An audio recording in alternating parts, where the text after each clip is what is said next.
Hey guys, I'm Denise Erica, sorry. from Perry Hill Farms. We just want to give you a little update. We have not updated you on our herbs that we planted over the summer. Actually, it was early spring, wasn't it? Yeah. 2020. That we planted them. Some of them have done well, some of them not so well. So we've come out here today on this cold Saturday morning, and we've trimmed back some things and trimmed the dead off, as you can see. We've had to put some diatomaceous earth in there because we've had ants in in some of the pots. They're not forming in all pots, but just in some of the stuff. And so, but we've trimmed our parsley was great. It was big. I wish we had a picture. Well, we trimmed it all the way back. We're going to show you how we harvest it and get it ready to dry.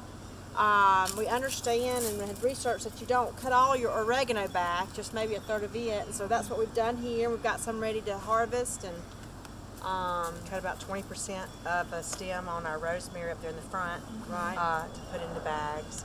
And of course, the chives you harvest when you want them, and so as needed. As needed. Or if you do happen to harvest more than what you need, it says if you place them in a bag or a box or like a Tupperware container, you can place them in the freezer and it'll hold its flavor till you're ready to use it. Yeah. So that's another good thing. And then we also added lavender. Since the last time? Since the last time, right after, not too long after, we finally got some lavender in. We're going to leave it alone. But Yeah. the things that didn't do that well is our peppermint didn't do well, and our cilantro and our sweet basil didn't. So if you got any help, and our lemon balm. Our lemon balm did good, but something ate the leaves, so we'll have to do some research on what ate the leaves there. If you have any helpful hints for us, let We us do know what have we did some wrong. tiny growth of them up under the leaves and stuff, so maybe it'll come back. But we've trimmed all the dead off and got it down, and we'll see what happens to it. It comes back up. The things we didn't touch was the thyme and the chives. So we'll leave them like they are and just come get as we want and cook them fresh. And I think the best time to harvest the thyme is in the spring. So we're going to leave it alone and see what happens to it. Throw something to it maybe and see if we can't get it boosted for the spring. But let's show you what we're going to do in our harvesting and how we harvest our herbs. If you'll come on over this way, we'll show you.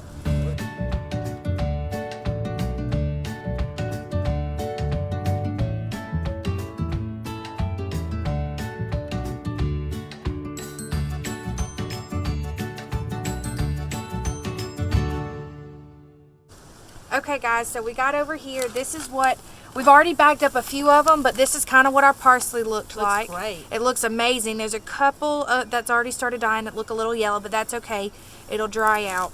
So what we're doing is we're bunching them in bundles of like 4 to 6. So there's 1, 2, 3, 4, 5, and then 6. And then we're gonna just kind of gently place it in a bag, leaves down.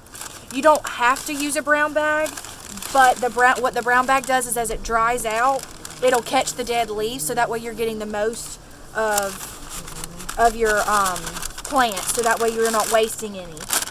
So it states to rubber band them together. So if you'll do Yeah. that. So we rubber band it very gently, trying not to damage the plant if we can help it. I'll go around the... Yeah. We've labeled all of our bags. Labeled all of our bags so we know what they are, and you'll hang them in a dark, dry area. They say preferably indoors is better so it can get really dry. Outside it doesn't necessarily get completely dry. Leave it for 4 to 6 weeks, and once it dries out, then you can kind of break the leaves off of your stems and use them in your cooking. That's when you'll draw them up and put them in an airtight jar or container and save them to be used. We have our oregano labeled, and we've divided it to spread among the 3 homes that are represented here so that everybody can enjoy it. So we have the oregano separated, and now we're doing the parsley.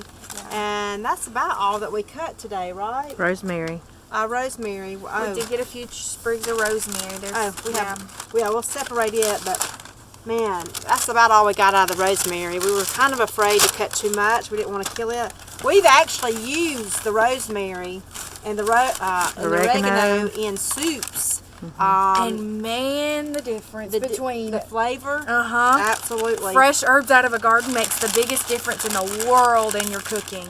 So our hopes is that they will really produce abundantly this summer, and we can continue saving on the homegrown spices Yes. and herbs. Okay, I'm not sure if I mentioned it earlier or not, but I wanted to make sure I touched back on it.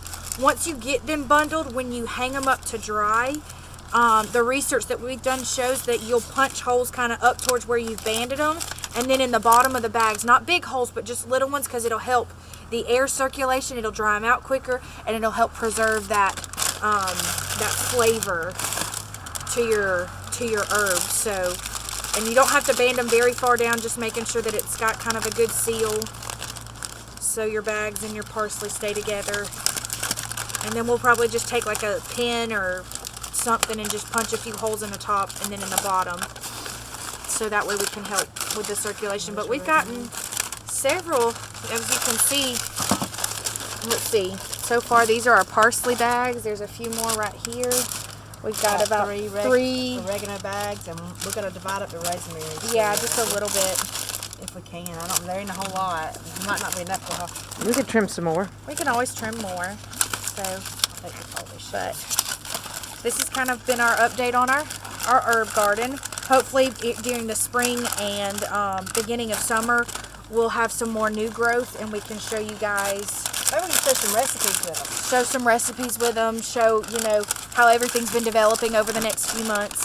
And, yeah, just continue showing you what we're doing out here on the farm. That's right. And as Eric always says, A simple life is a much more enjoyable life. hey, thank you for joining us here today. God On bless. this cold Saturday morning in January. This is Denise and Erica and Danette. If you let's try that again. This is Danette, Erica, and Denise. If you like what you see, please hit that subscribe button and that little notification button, and so that you can be notified every time we upload a video. And just enjoy our journey here on Perry Hill Farms. Absolutely.